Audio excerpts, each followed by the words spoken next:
País Valencià commemora avui l'aniversari de la batalla d'Almansa amb aquesta jornada nostra d'alegria i de voluntat d'aconseguir un futur digne del nostre poble.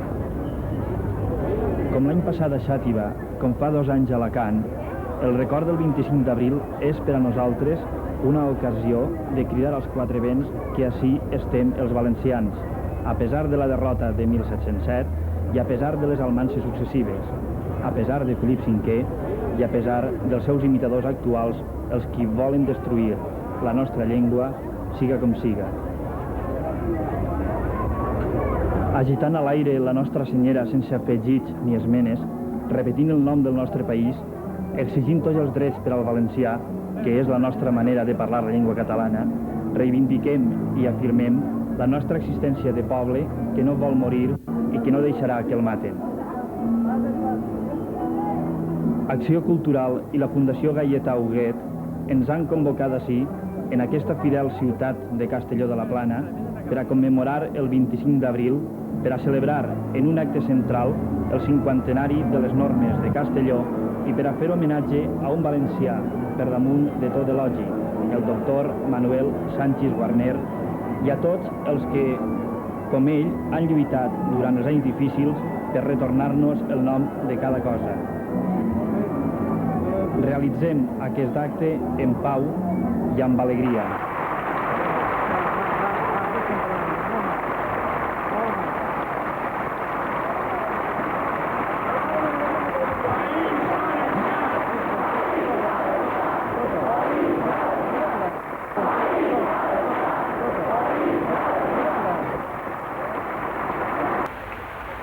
Que una de les fites del 50enari de les normes ortogràfiques de Castelló serà la construcció d'un monument d'homenatge erigit per iniciativa de la Fundació Huguet.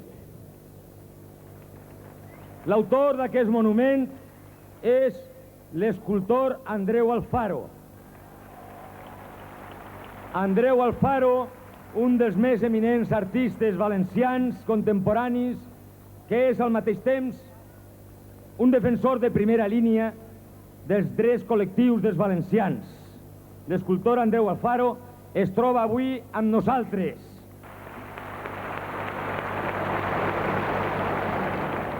És tradicional que en els fonaments dels monuments commemoratius es soterre diversos documents en una urna relacionats amb el monument i amb el motiu.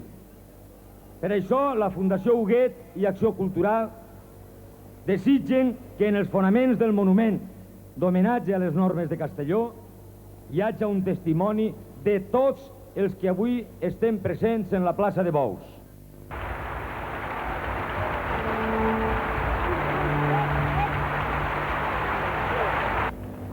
Fa 50 anys que a Castelló es va donar un exemple excel·lent de respecte a la realitat científica i històrica, de concòrdia i de voluntat per a tornar a dignificar la nostra llengua. I avui, ací, a la plaça de Bous de Castelló, tenim entre nosaltres presidint-nos a alguns d'aquells homes de l'època de la República. Estan ací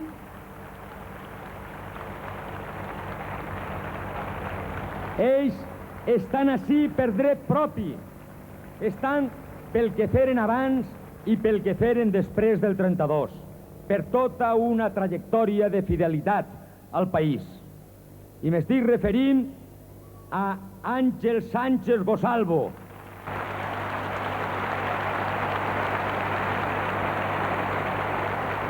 a Adolf Piscueta,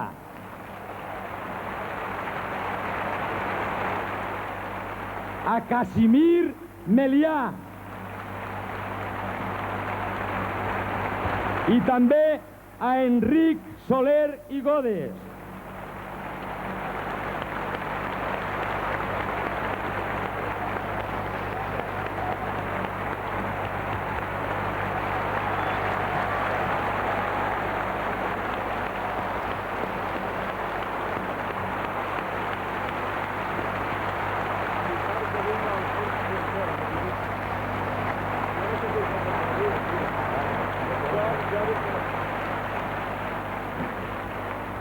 Aquesta setmana, precisament, s'han acomplit ja 20 anys de l'aparició d'un llibre que, denunciant les arrels dels nostres mals, ha contribuït d'una manera important al despertar de la consciència nacional i col·lectiva del poble valencià.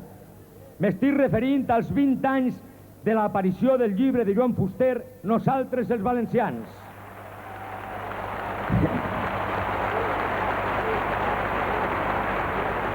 Ara, Joan Fuster, com a president d'Acció Cultural, va a dirigir-vos la paraula.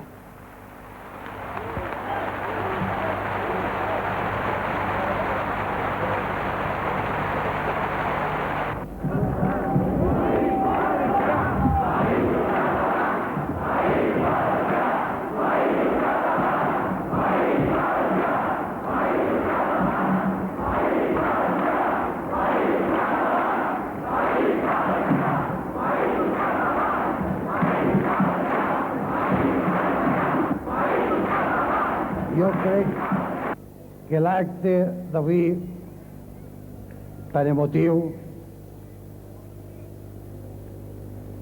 troba un buit considerable amb l'absència del nostre enyorat amic i mestre Manuel Sánchez Guarner,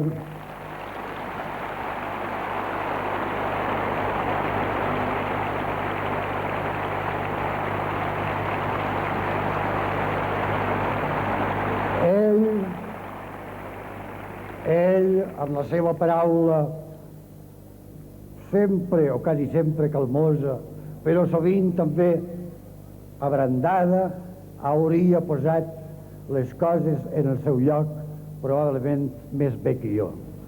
Però ell no és entre nosaltres, o és entre nosaltres més que mai, perquè el tenim en la memòria, en una memòria que durarà tota la vida. Acció Cultural del País Valencià ens ha convocat sí i avui a commemorar el 50enari de les normes de Castelló. Venim a Castelló, on el 1932 van acordar-se les normes per fer una afirmació enèrgica, ferma, convençuda de la nostra fidelitat a la llengua que parlem i a la nostra voluntat de restaurar-la en la seva plena normalitat cívica a tots els nivells. Venim a Castelló el 1982 a ratificar el sentit unitari d'irreductible catalanitat que inspirà les normes. Venim a Castelló a proclamar en veu ben alta que contra les maniobres hostils al nostre idioma que hi ha en marxa, el poble valencià conscient alçarà la resistència més decidida i més clara. Passada la primera etapa de la Renaixença, que al País Valencià va ser particularment vacil·lant i confusa, s'imposà la necessitat urgent d'arribar almenys a una unificació ortogràfica. Era el primer pas a donar-ho. I aquesta ortografia única ja ens venia donada. Era la de Pompeu Fabra, era la de l'Institut d'Estudis Catalans. Només calia adaptar-la a unes poques i provisionals matisacions de la fonètica local. I ni tan sols això, perquè ja Fabra les tenia en compte. I al llarg dels últims 50 anys, amb les peripècies de repressió interferides, les normes de Castelló havien estat acceptades per les noves generacions i són les que avui accepten poetes i novel·listes, erudits i geògrafs, economistes i sociòlegs de punta a punta del País Valencià catalanoparlant. Ningú no les havia posades en dubte i ara, per fi, hi havia l'ocasió de donar el segon pas, el de l'escola, el de l'administració, tots els altres. Algú, amb unes intencions que no qualificaré, va inventar-se una dissidència que ha estat acollida i fomentada per alguns grups polítics que mai no s'havien distingit per la seva adhesió a la llengua dels valencians, ni ara tampoc. S'ha desencadenat una campanya a València contra les normes de Castelló, o sigui, contra la normalització del valencià. Em preocupa perquè des d'una determinada conselleria preautonòmica, acreditadament antivalenciana des del punt de vista lingüístic, han sembrat el desconcert entre la gent i allò que amb la caiguda de la dictadura podia haver estat un ampli moviment de recuperació idiomàtica ha estat frenat. D'una banda hi ha els continuadors de les normes, de l'altra els defensors d'un valencià dialectal que en última instància el que volen és que el valencià desaparega inclús com a dialecte. I havia dit que l'incident no arriba a ser fatal. No em sembla que siga fatal, perquè la majoria dels valencians que volen la viabilitat cooficial de la seva llengua tenen les idees clares i per a ells les normes de Castelló signifiquen un símbol i una tradició a què no podem renunciar. Signifiquen, sobretot, la unitat de la llengua catalana, la que parlem des de Vinaròs a ells.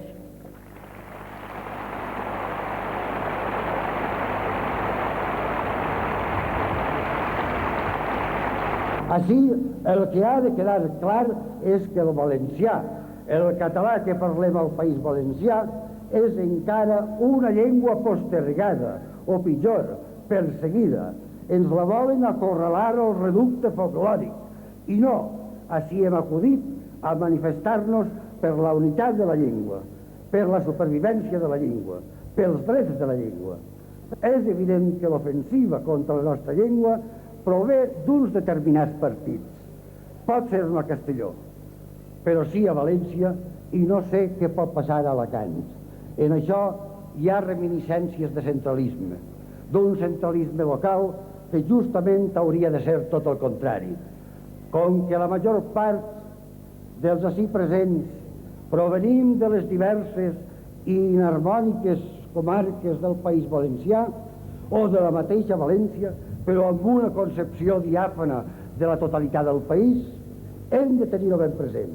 Els que no som de València, siga reina o regió, també som valencians i no ens resignem a sotmetre'ns a unes oligarquies apinyades en un municipi per més poderoses que siguen.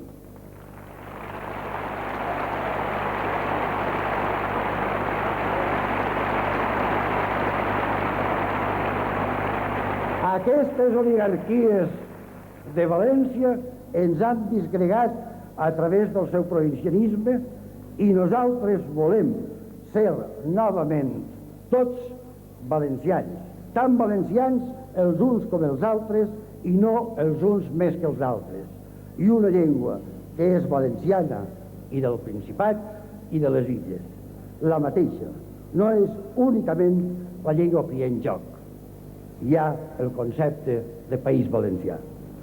Nosaltres així ens fem eco de la resolució unitària de 1932 i la continuem contra el cantonalisme dialectal que ens divideix els mateixos valencians, contra els que no volen que siguem valencians i de Morella a Guardamar contra la imposició del castellà, el record de les normes de Castelló. És una límpida evidència. Fa 50 anys que van ser concordades i generalment acatades. A través d'elles hem entrat en la normalitat. Bo és que ara vosaltres i jo, escriptors i lectors, mestres i alumnes, sabuts i poble, ho reconeguem. i que reconeguem que no hi ha altra eixida possible. Personalment crec que no tot és una qüestió de divergència d'ortografies. En realitat, o ens recobrem en la nostra unitat o serem destruïts com a poble. O ara o mai.